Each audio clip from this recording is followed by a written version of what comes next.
राधे साथियों, कैसे हैं आप? उम्मीद है आप अच्छे होंगे। आज का जो प्रसंग है महाराज परीक्षित का है।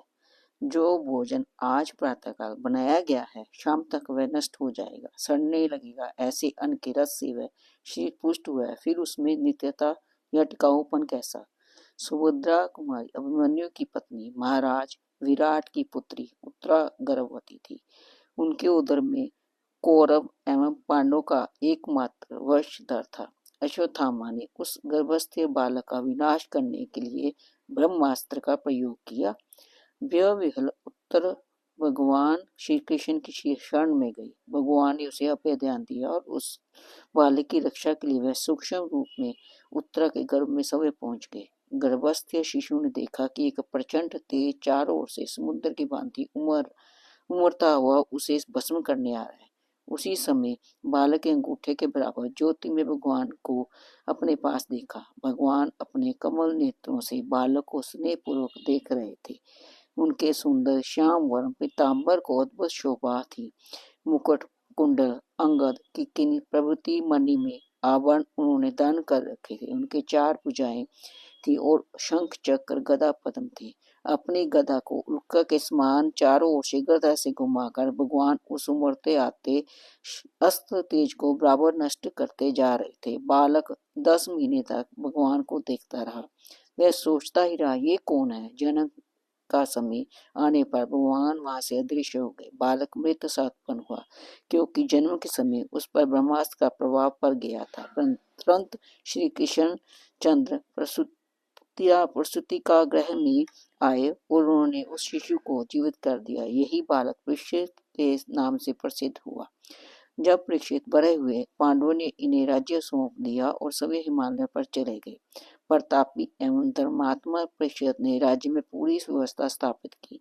एक दिन जब वह दिग्विजय करने निकले थे, इन्होंने एक उज्ज्वल सांड देखा जिसके 3 पैर टूट गए थे, केवल एक ही पैर शेष था। पास ये गाय रोती हुई उदास खड़ी थी। एक काले रंग का शूद्र रजाओं की भांति मुकुट पहने हाथ में डंडा लिए गाय को बैल को पीट रहा था। ये जानने पर कि गौ पृथ्वी देवी है और विषम साक्षात धर्म है तथा ये कलयुग शूद्र बनकर उन्हें ताड़ना दे रहा है। परीक्षित ने उस शूद्र के मारने के लिए तलवार खींच ली। शूद्र ने अपना मुकुट उतार दिया और वह परीक्षित के पैरों पर गिर पड़ा। महाराज ने कहा, कली, तुम मेरे राज्य में मत रहो। तुम यहाँ रहते हो, वहाँ असत्य, दम्भ, छल, कपट आदि अधर्म रहते हैं। कली ने प्रार्थना की, आप तो चक्रवर्ती सम्राट हैं, अंत मैं कहाँ रहूं? ये आप ही मुझे बता दें, मैं कभी आपकी आज्ञा नहीं तोड़ूंगा। परीक्षित ने कली को रहने के लिए जुआ, शराब, स्त्री, हिंसा और स्वर्ण ये 5 स्थान बता दिए। यही 5 अधर्म रूप कली के निवास हैं। इनके प्रत्येक कल्याण कामी को बचना चाहिए। एक दिन अखेट करते हुए परीक्षित वन में भटक गए। भूख और प्यास से व्याकुल वे एक ऋषि के आश्रम में पहुंचे। ऋषि उस समय ध्यानस्थ थे। राजा ने उनसे जल मांगा, पुकारा, पर ऋषि को कुछ पता नहीं लगा। इसी समय कली ने राजा पर अपना प्रभाव जनाया। उन्हें लगा कि जान बूझकर ये मुनि मेरा अपमान करते हैं। पास ही में से एक मरा सांप सर्प पड़ा था। उन्होंने उसे धनुष से उठाकर ऋषि के गले में डाला, ये परीक्षित करने के लिए ऋषि ध्यानस्थ हैं या नहीं, और फिर वह राजधानी लौट गए। बालकों के साथ खेलते हुए उन्हें ऋषि के तेजस्वी पुत्र ने जब ये समाचार पाया तब शाप दे दिया, इस दुष्ट राजा को आज के 7वें दिन तक्षक काट लेगा। घर पहुंचने पर परीक्षित को स्मरण आया कि मुझसे आज बड़ा अपराध हो गया। वह पश्चाताप कर ही रहे थे, इतने में शाप की बात का उन्हें पता लगा। इससे राजा को तनिक भी दुख नहीं हुआ। अपने पुत्र जन्मेजय को राज्य देकर वह गंगा तट पर जा पहुंचे। 7 दिनों तक उन्होंने निर्जल व्रत का निश्चय किया। उनके पास उस समय बहुत से ऋषि मुनि आए। परीक्षित ने कहा, ऋषिगण, मुझे शाप मिला। ये तो मुझ पर भगवान की कृपा ही हुई है। मैं विषय भोगों में आसक्त हो रहा था।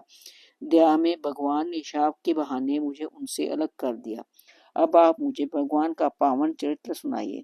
उसी समय वहां घूमते हुए श्री शुकदेव जी पहुंच गए। परीक्षित ने उनका पूजन किया। उनके पूछने पर शुकदेव जी ने 7 दिनों में उन्हें पूरे श्रीमद् भागवत का उपदेश दिया। अंत में परीक्षित ने अपना चित्त भगवान में लगा दिया। तक्षक ने आकर उन्हें काटा और उसके विष में उनका देह भस्म हो गया, पर वे तो पहले ही शीर से ऊपर उठ चुके थे।